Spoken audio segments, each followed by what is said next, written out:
Tout le plaisir est pour moi de vous retrouver. 10 niveaux, 5 salles de réunion aux normes internationaux, une terrasse ainsi qu'une bibliothèque. Ce sont là les locaux du tout nouveau bâtiment de l'OGEFREM. Le chef de l'État est allé personnellement inaugurer cet édifice. Reportage. Congo, Congo nde mboka, mboka ngomo kengeli nkoi, mboka ngomo kengeli léopard.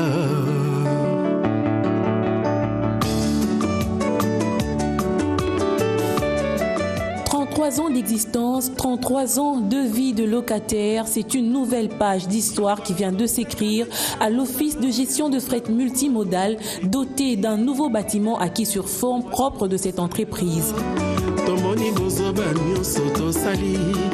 L'OGEFREM change donc de statut de locataire en devenant propriétaire.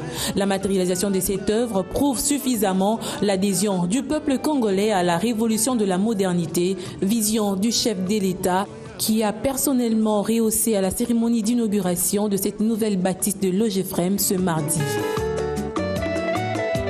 Le garant de la nation a d'abord procédé à la coupure symbolique du ruban avant de visiter les différents locaux. C'est un bâtiment pimpant neuf à 10 niveaux dans 7 étages, 5 salles de réunion, salles polyvalentes, bibliothèque, restaurant, château d'eau, terrasse et bureaux. Ce bâtiment moderne devra donc abriter désormais le bureau de l'OGEFREM. Et pour les directeurs de cette entreprise, la présence de Joseph Kabila est symbole d'encouragement. C'est un encouragement, surtout la présence du chef de l'État, une émulation, une motivation pour moi et tous les autres collègues, et de démontrer qu'au Congo, avec la volonté aussi, on a des nationalistes qui peuvent faire quelque chose. La matérialisation de cette œuvre ne peut qu'encourager aussi et réjouir ceux qui ont d'une manière ou d'une autre contribué à sa réalisation. Ça, on appelle ça l'amour du travail bien fait. Vous savez, nous, au conseil d'administration, on n'apparaît pas. Nous sommes des héros dans l'ombre.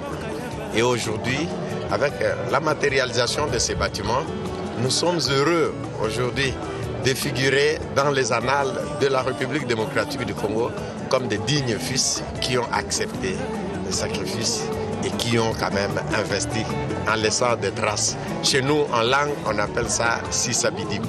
Sentiment partagé aussi par le partenaire de cette entreprise.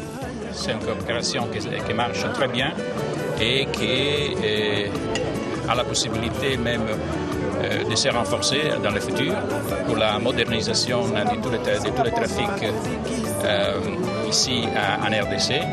Et je suis très content de cette collaboration qui marche très bien. Amélioration de conditions de travail rime avec performance. Le directeur général promet de veiller sur ces principes. Il y a la cohésion, nous sommes tous ensemble, il y a la discipline et je peux mieux contrôler les agents maintenant. Il y a aussi le fait que nous allons économiser sur le plan financier, c'est que nous dépensions dans les loyers. Et je crois que ça donne aussi une visibilité sur le plan de marketing à l'entreprise qui n'avait pas de repères. Maintenant, nous avons des repères, nous sommes respectés. Il faut dire que les travaux ont duré 17 mois. Ils ont été exécutés par l'entreprise SZTC pour un coût global de $7 500 000 américains.